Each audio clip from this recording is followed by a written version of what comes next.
Gas pricing has a lot of you asking, what's with that?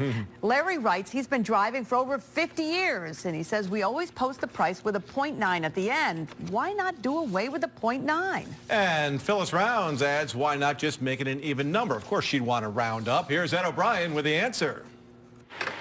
It is kind of curious, isn't it? No matter where you buy your gas, the price always ends in 9/10 of a cent. I suppose it's the same reason that everything in the store is, $1.98. Gas is one of the most emotionally priced products. Gary Dake is a guy who should know the answer. He's the president at Stewart's, and they sell 5 million gallons of gas every week.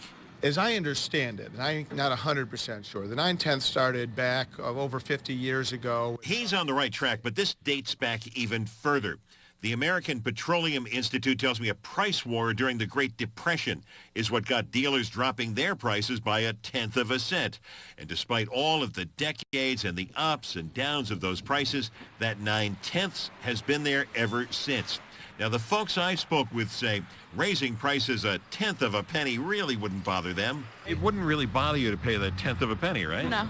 Are they going to give me change a 1/10 of a penny? No, they'll gladly give you a whole penny at the register. But when it comes to gas, the dealers are in a tough spot.